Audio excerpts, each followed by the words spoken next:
Good evening, everyone. Jamie Starr. I just want to cover this open letter to Trump voters from his top strategist turned defector, and it beautifully sums up the reasons why I support Donald Trump, even though it's meant to sway people away from voting him. And that's the problem, is his opponents don't realize why people like him, so they try to attack him and just end up strengthening the appeal.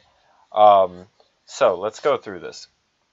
Even Trump's most trusted advisors didn't expect him to fare this well. Almost a year ago, recruited for my public relations and public policy expertise, I sat in Trump Towers being told the goal was to get Donald to poll in double digits and come in second in delegate count. That was it.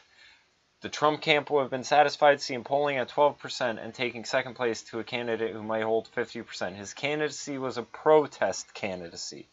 Point number one. It's a protest candidacy, yes, because everyone else sucks, and there was no one better, and thus him doing amazing. So, it pains me to say, but he is the presidential equivalent of Sanjay on American Idol. President Trump would be Sanjay in terms of legitimacy and authority.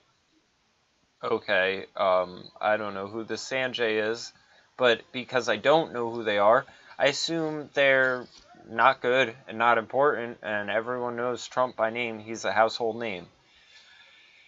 And I am now taking full responsibility for helping to create this monster and reaching out directly to the voters who, like me, wanted Trump to be the real deal. My support for Trump began probably like yours did, similar to so many other Americans. I was tired of Washington rhetoric, negativity, and stubbornness was at an all-time high, and presidential prospects didn't look promising. In 2015, I fell in love with the idea of a protest candidate who was not bought by corporations, a man who sat in Manhattan high-rise he had built, making waves as a straight talker with business background full of success and failures, who wanted America to return to greatness. I was sold. Yeah, so was everyone else. Last summer, I signed up, blah, blah, blah, super PAC. It was still early in the Trump campaign, and we hit the ground running. His biggest competitor had more than 100 million in super PAC. The Jeb Bush deep pockets looked to be the biggest obstacle we faced. We seemed to be up against a steep challenge, especially since the big part of appeal of Trump candidacy was not being influenced by PAC money. Yep. And he completely demolished Jeb Bush, and that's why Ted Cruz is in there as a Bush front person. Let's see. There's, I must have read a shorter version of this. So,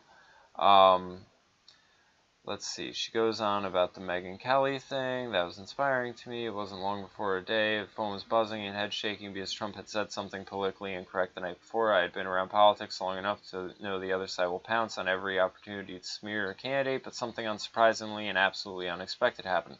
Every other candidate misestimated the anger and outrage of the silent majority of Americans who are not part of the liberal elite, so with each statement came jumps in the polls. Just when I thought we were finished, Donald gained more popularity. Okay.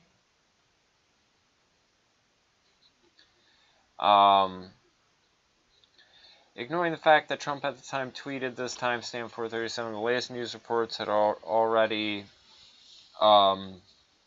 placed the number of differently at 70 dead, 300 injured. Take a moment to appreciate the ridiculous cartoonishness, almost childish arrogance of saying that he alone can solve.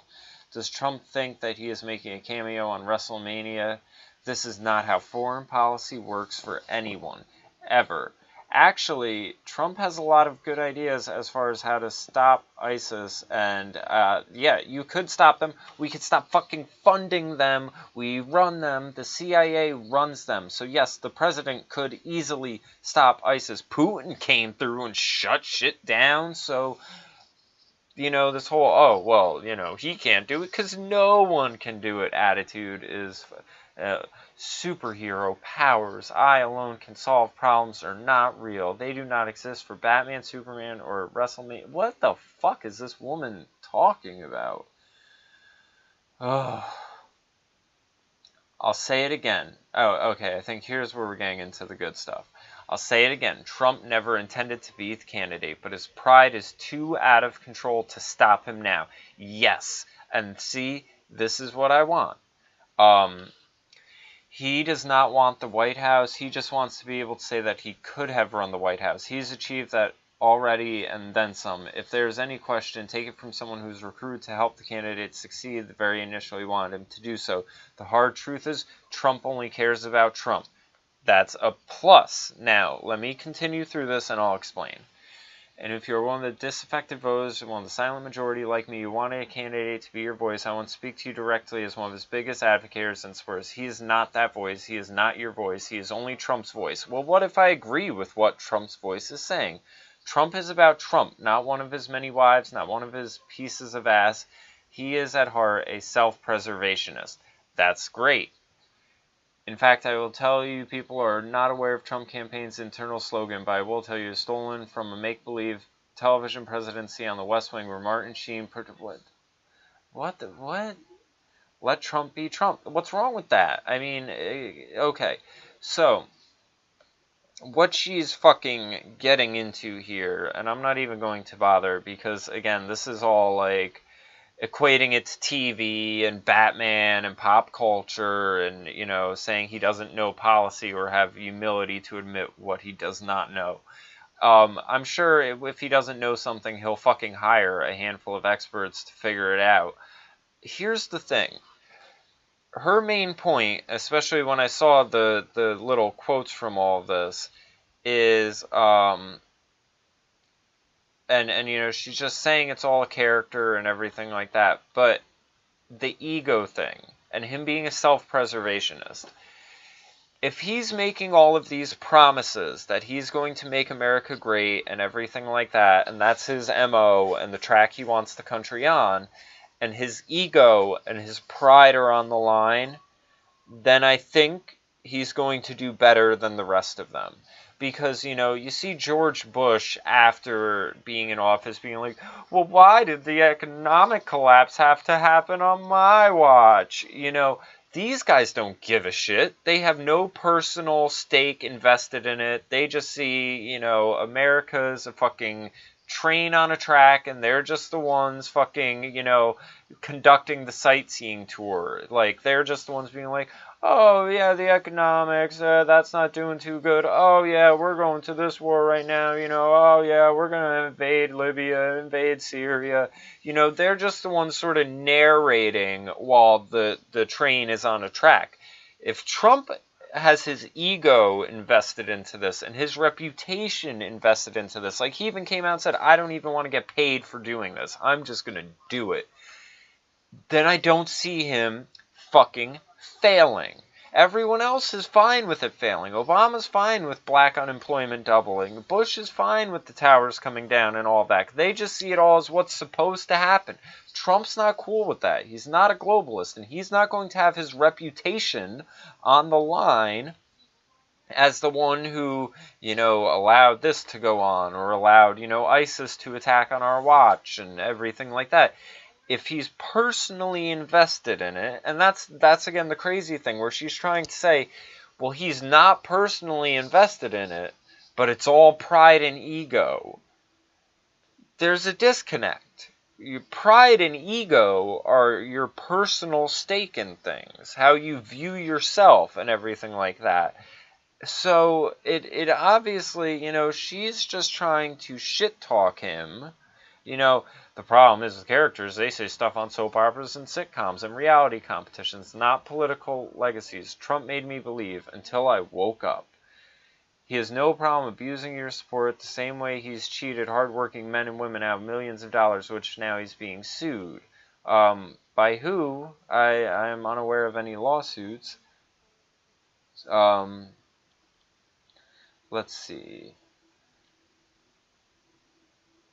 Without intending to do so, I began to hear and evaluate him more critically and skeptically as a member of the voting public, rather than a communications person charged with protecting his position.